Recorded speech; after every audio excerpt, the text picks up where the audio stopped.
very good because that means that we are establishing a certain set of laws that will protect our citizens here. It's both sides. You know? Now, for example, in the case of WikiLeaks, a public official here sends a message and then it's leaked outside to the embarrassment of the government or to the embarrassment also of that official.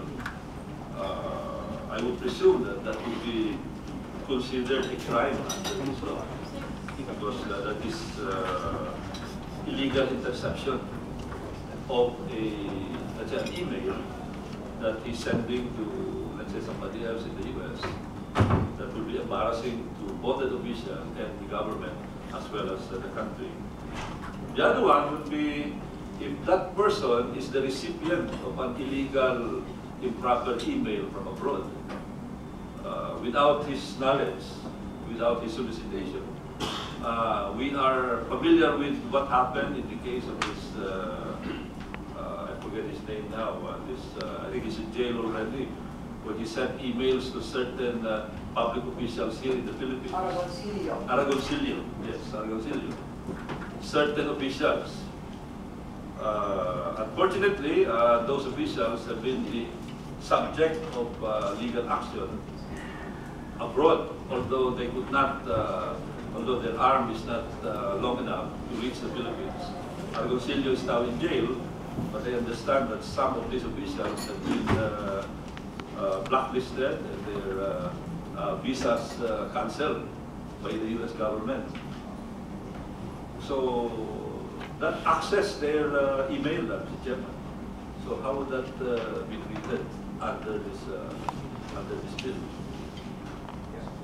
Honorable Kimbo, and then we'll get to the No, just to end the discussion earlier, I strongly agree with the position of Congressman.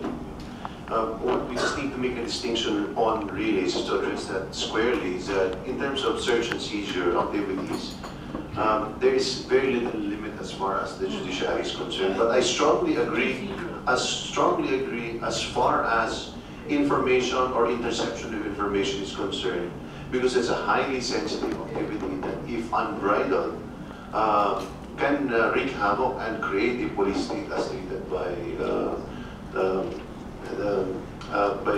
Congresswoman. I'm not just calling the former President Congresswoman, but anyway, Honorable, I apologize, ma'am.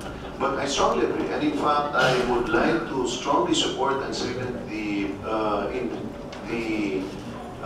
motion of Congressman Dino to specifically define what among these acts, as considered criminal here, can be the proper subject of a authority coming from the courts as far as tapping or interception is concerned, as defined by Section 3 in the House Bill. Just to end that, lastly, I'm not forgetting about Republic Act 8792, which is the e-commerce law. The e-commerce law practically covers all of the acts that are being stated here. I think there are a number of criminal acts proposed to be made a crime here that are not covered by 8792, but for the most part, it's already covered by that. But I think what is important is that it brings about jurisdiction issues which will now allow us to address the issues raised by Congressman Golez as far as the long arm of Philippine laws, which will now allow us to have jurisdiction and control over these individuals responsible for these acts. Lastly, Mr. Chair, since we are in the area of amending the proposed House Bill, the House Bill, I'd like us to have a second look on the extraterritorial application of the cybercrime law, meaning over a Filipino who is abroad, who commits a crime, whose elements or has absolutely no connection to the Philippines. I don't think there's any compelling reason why the full extent of our laws should go over to that person. Extraterritoriality, meaning if you commit the crime, you're a Filipino, you commit murder, you commit forgery abroad in Japan or whatever it is, we don't have jurisdiction over that. But we will have jurisdiction over that individual if that person perpetuates the offense from abroad and causes damage here. I think that's already given in the second part, because one of the elements happens in the Philippines. But when you look at the first sentence, which says that it covers Filipinos regardless of where the offense is committed, I think it's going beyond the ambit of our authority.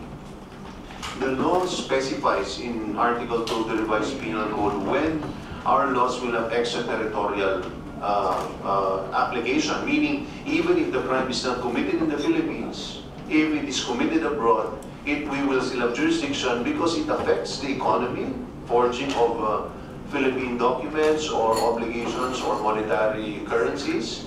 Second is committing piracy over a Philippine ship, or third is committing crimes in our embassies. There has to be a compelling Philippine connection. So when we extend the application of our laws to Filipinos abroad, regardless of whether there's any connection to the Philippines, I think it's going beyond the ambit of our intention here as far as passing this bill is concerned.